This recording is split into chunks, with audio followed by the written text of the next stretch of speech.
For today's video mga katamsi, na-voice over na sad ang inyong mga katamsi. Karon A few moments later.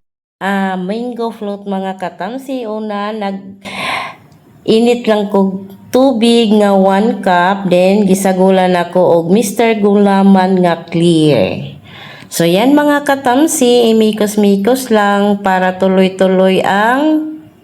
So, kinahangan mga katamsi, consistent ang pagmikos-mikos nimo sa atong gulaman para maingnani ang luto ani.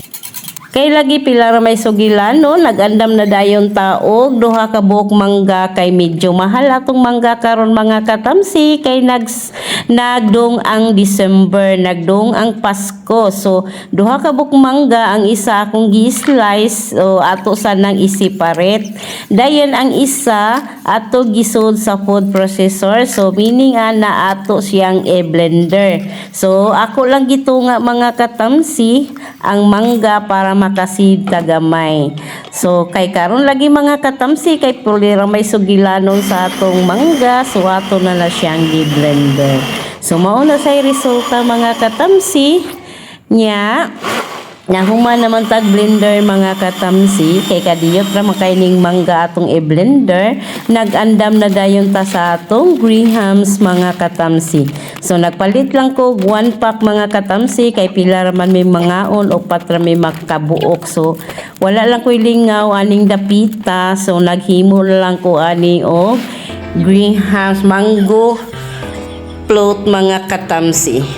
So yan mga katamsi, ato na dining i-mix ang Nestle cream mga katamsi. Nagpalit lang kog duha ka buok mga katamsi. So akong gimix sila tanan. So karon mga katamsi, ato na ding isagol ang atong clear nga gulaman mga katamsi. So first time po ko naghimo ani mga katamsi sa mango float nga naay gulaman mga katamsi, dayon nagbutang dayon ko og condensed milk mga katamsi usa ka lata. So mikos-mikos para ma-mix tanan ang atong ingredients mga katamsi. So nagbutang sa kudiha og ibap milk mga katamsi para dili kay tamis. Karon mga katamsi ato na ding i-mix ang atong mangga nga atong gi-blend mga katamsi. So mikos-mikos mga katamsi. So karon mga katamsi ang atong graham, so ako la siyang giputol-putol, so ako ra na siyang i-mix. So dali ra ka buhay kayo buhaton mga katamsi ang mango float kay sana all. tanan mga katamsi. Karon mga katamsi gibalhin ako siya og sudlanan kay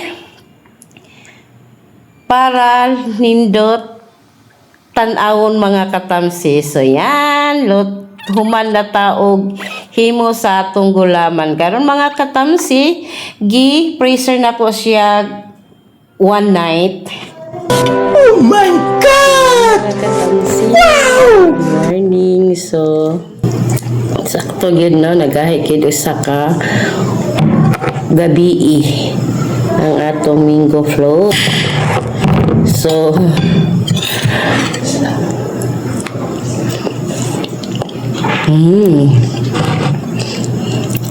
so lami atong mango float mga katamsi. Ili kay tamis. So yan lang. Bye-bye and God bless.